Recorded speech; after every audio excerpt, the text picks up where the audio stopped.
네, 묵상 간증 남편 몰래 산 모피코트입니다. 가부장적이고 생활력이 없으신 데다 바람을 피우신 아버지 때문에 부모님은 매일같이 싸우셨습니다.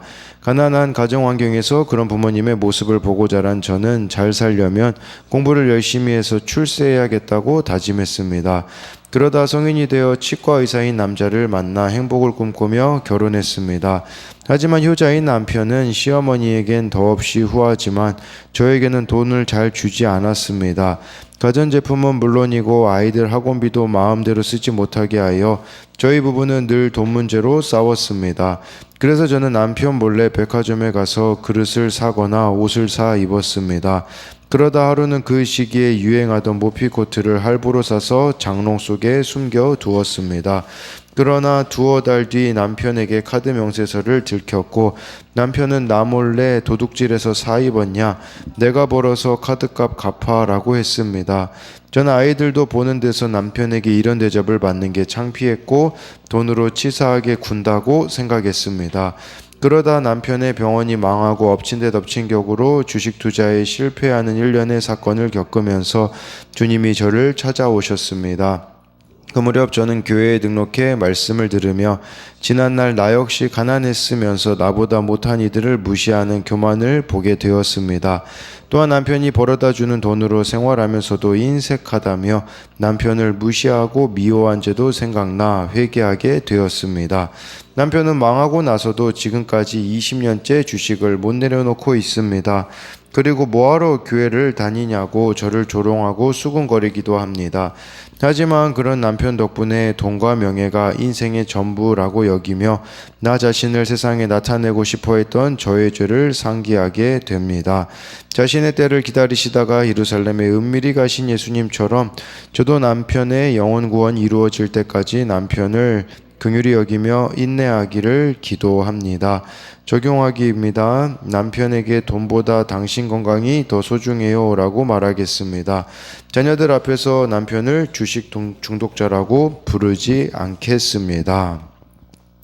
네, 여기 이런 남편으로 인하여서 돈과 명예가 인생의 전부라고 여기며 나 자신을 세상에 나타내고 싶어 했던 자신의 죄를 상기하게 된다라고 하면서 자신의 때를 기다리다가 예루살렘에 은밀히 가신 예수님처럼 자신도 남편의 영혼 구원이 이루어질 때까지 정말 긍휼히 여기며 인내하며 이렇게 은밀히 가는 것과 같은 방향을 선택하겠다라고 말해주고 있습니다.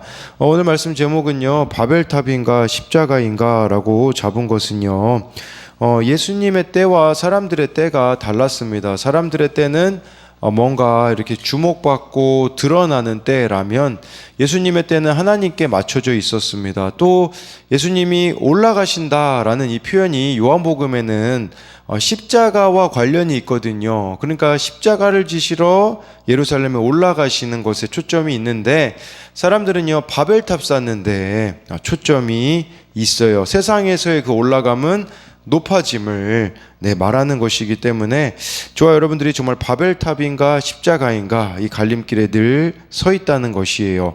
1, 2절 말씀을 보면요, 그 후에 예수께서 갈릴리에서 다니시고 유대에서 다니려 아니하심은 유대인들이 죽이려 함이러라. 유대인의 명절인 초막절이 가까운지라 라고 해서요, 예수님이 갈릴리에서 다니고 계세요. 이 갈릴리에서는 정말 예수님께서 오병이어의 이런 기적도 베풀었는데 어제 말씀에 보면 많은 이들이 예수님을 떠났다라고 말씀해 주고 있어요. 사람들이 예수님을 떠났지만 예수님은 그 자리를 지키셨다라는 것이에요.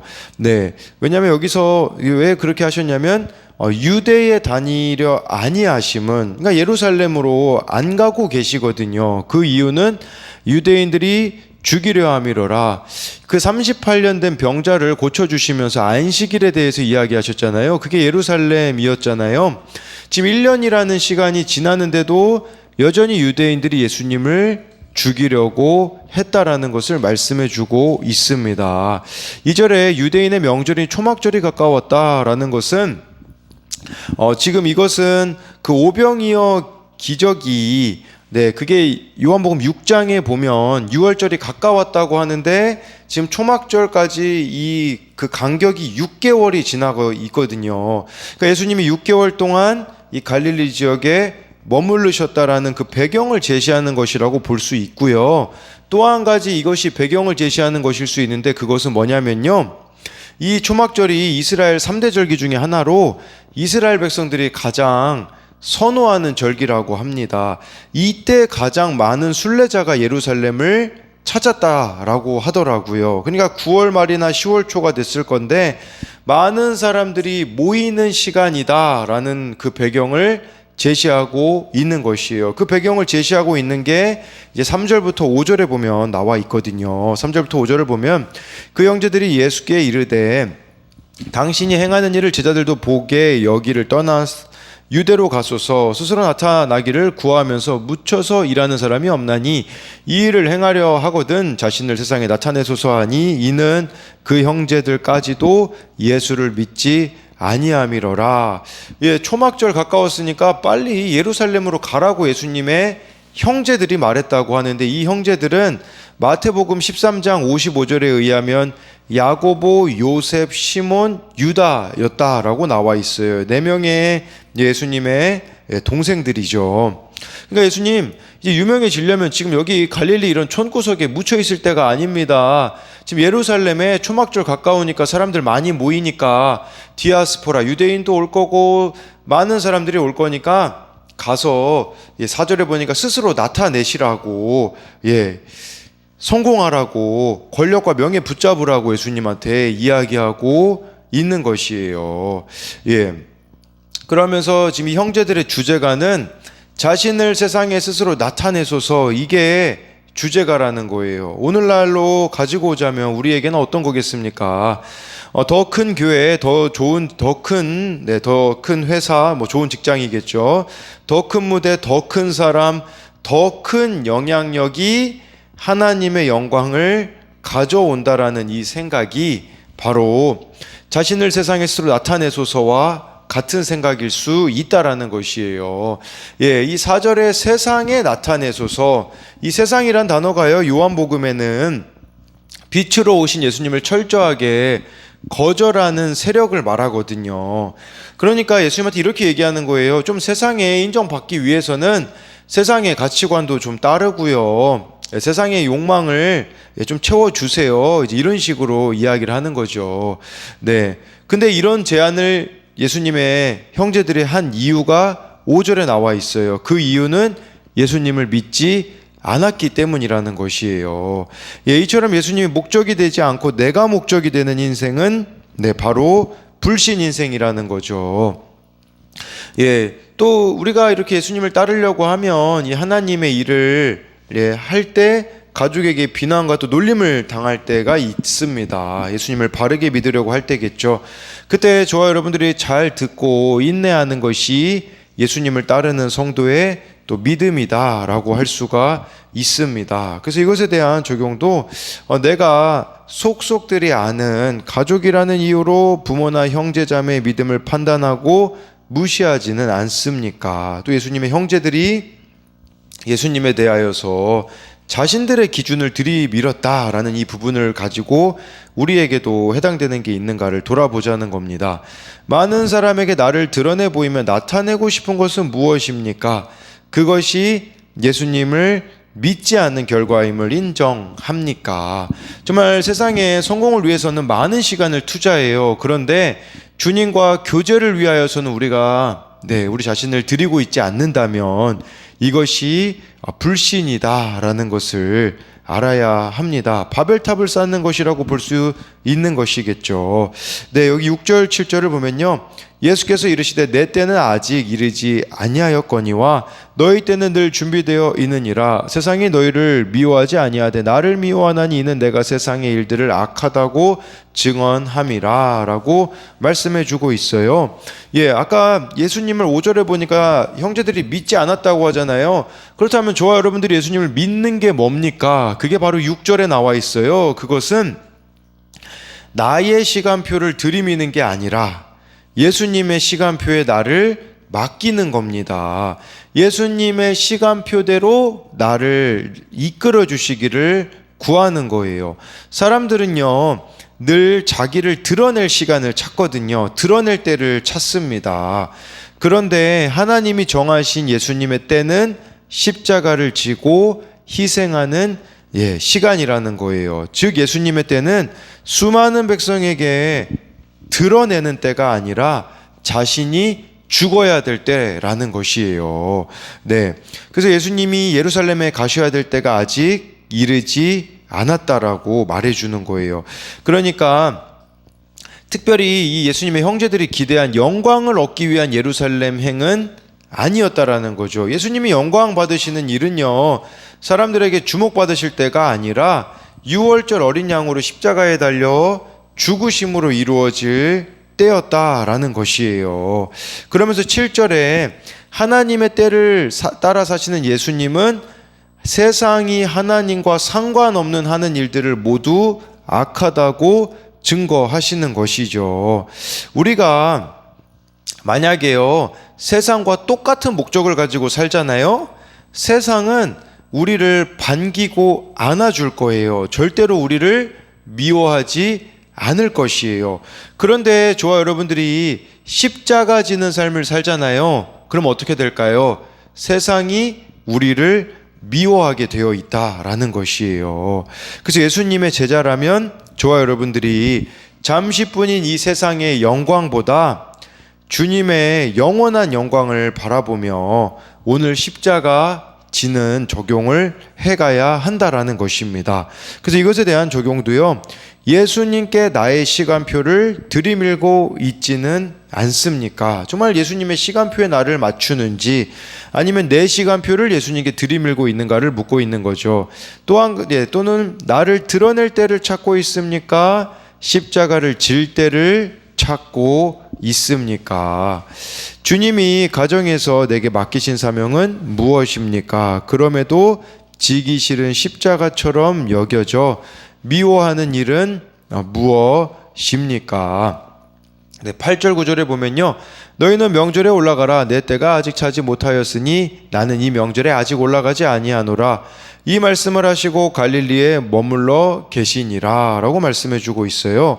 네, 나는 이 명절에 아직 올라가지 아니하노라. 이 올라가다라는 단어가요, 요한복음에서만 쓰일 때는요, 어떤 의미로 쓰이냐면 예수님이 십자가 죽음을 통해 아버지 하나님께 올라가는 것을 말씀하실 때 쓰이는 거예요. 아직 하늘로 올라가실 때가 차지 않았기 때문에 예수님은 형제들의 제안을 거절하시고 갈릴리에 머무시는 거예요. 그러니까 예수님의 올라감은 십자가로의 올라감이거든요. 형제들의 올라감은 무엇이냐면 바벨탑으로서의 올라감이에요. 바벨탑으로서 쌓는 그런 올라감, 높아짐이라고 한다면 예수님의 올라감은 십자가에 올라가시는 것인 이런 차이가 있다라는 거죠. 그래서 이것에 대한 적용도 내가 생각하는 올라감은 바벨탑입니까? 십자가입니까? 바벨탑은 우리의 야망을 이루는 거 아니겠습니까? 내 자아가 정말 끝까지 올라가는 거 아니겠습니까? 그러나 예수님이 요구하신 올라감은 십자가에 올라가시는, 세상에서는 내리막길을 선택하는 것이 아니겠습니까? 10절 11절은요 그 형제들이 명절에 올라간 후에 자기도 올라가시되 나타내지 않고 은밀히 가시니라. 명절 중에 유대인들이 예수를 찾으면서 그가 어디 있느냐 하고 라고 해서요, 초막절이 약 8일 정도 진행됐거든요. 그러니까 예수님은 그 초막절에 시작할 때 올라가지 않으시고 아무래도 한 중간 지점쯤에 올라가셨습니다. 그것도 보니까 은밀히 가셨다라고 하는데 그 이유는 유대인들이 예수님을 트집 잡아 제거하려고 했기 때문이라는 것이에요. 저와 여러분들에게도 필요한 게 있어요. 그것은 은밀히 가는 겁니다.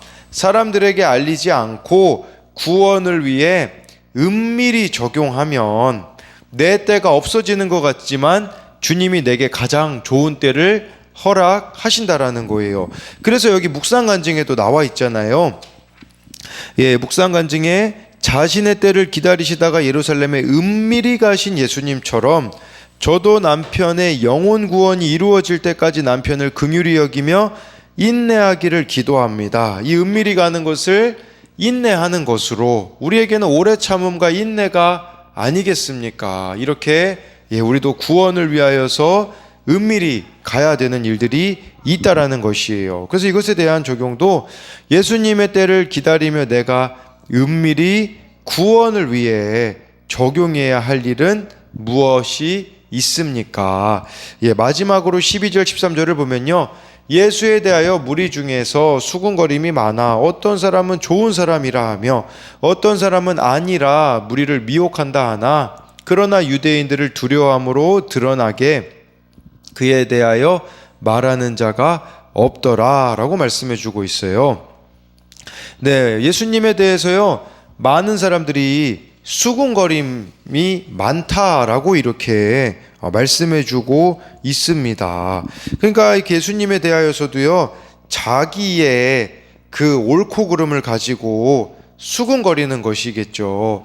우리도 예수님을 따라가는데 제일 방해가 되는 것 중에 하나가 바로 이 수군거림이다 라고 볼 수 있어요. 세상이 우리들에 대하여서 얼마나 수군거립니까? 그런데 우리가 그 세상의 수군거림에 미혹을 받게 되어지면요, 방황할 수밖에 없어요. 그래서 우리가 이 방황하지 않기 위하여서 하고 있는 게 무엇입니까? 말씀 묵상인 것이에요. 저와 여러분들이 말씀을 믿고 그것에만 반응을 해야지만 이런 수군거림의 미혹에 넘어가지 않을 수 있다라는 것이에요. 예수님에 대한 이 사람들의 평가가 12절 13절에 보면 세 가지로 나와 있어요. 하나는 좋은 사람이다. 이건 믿음하고 관련이 없어요. 그냥 호의적이었다라는 의미일 뿐이지 믿음하고는 관련이 없어요. 또 두 번째 반응은 무리를 미혹한다라고 예수님에 대한 평가가 있었고요. 세 번째는요, 13절에 나와 있는데 유대인들을 두려워함으로 드러나게 그에 대해 말하는 자가 없다라는 것이에요. 이것은 예수님이 메시아인 것은 알았지만 공개적으로 인정할 준비가 되지 않았다라는 거예요. 왜냐하면 유대인들을 두려워했다라는 것은 유대교로부터 출교당할 것이 두려웠기 때문이라는 거예요. 이 유대교로부터 출교당하면요, 삶의 많은 부분에 있어서 불이익이 있었었거든요. 그것이 두려워서 예수님을 메시아로 믿는 믿음을 갖지 못했다라는 거예요. 그러니까 13절은 우리에게 이렇게 질문하고 있는 거랑 똑같은 거예요. 세상이 예수님 믿는다고 조롱하고 불이익을 가져다 준다고 해도 두려워하지 않고 믿음을 드러내며 살겠는가? 우리에게 묻고 있는 것이라고 볼 수가 있습니다. 그래서 이것에 대한 적용도 주님이 그분의 몸인 교회를 통해 주신 말씀인데도 내가 아직 확실히 믿지 못하여 그것에 대해 수군거리는 일은 무엇입니까? 우리 생각이 더 옳다고 여겨서 지금 수군거리는 것이 무엇이 있느냐라는 것이에요. 정말 말씀이 깨달아지면 저와 여러분들은 잠잠해질 수밖에 없기 때문인 것이죠. 또 한 가지는요, 세상에서 예수님을 믿는다고 조롱한다고 해서 두려워하지 않고 믿음을 드러낼 일은 무엇이 있습니까? 라고 해가지고요, 저와 여러분들이 믿음을 드러낼 일, 미국 같은 경우는 이제는 모든 신들의 이름으로 그렇게 아멘이라고 말한다고 하지 않습니까? 근데 그 가운데 진짜 많은 사람들에게 비방을 받는 걸 알면서도 어느 목사님은 예수님 이름으로 기도합니다, 아멘이라고 고백했던 그런 것이 생각이 나더라고요. 그래서 결론적으로 늘 우리에겐 두 가지 길이 있습니다. 내가 주목받고 내가 높아지는 바벨탑을 쌓는, 창세기 11장에 바벨탑을 쌓는 길이 있는가 하면 저와 여러분들이 예수님이 걸어가신 십자가 길이 있는데 저와 여러분들이 묵묵히 십자가의 길을 잘 걸어가기를 소망합니다.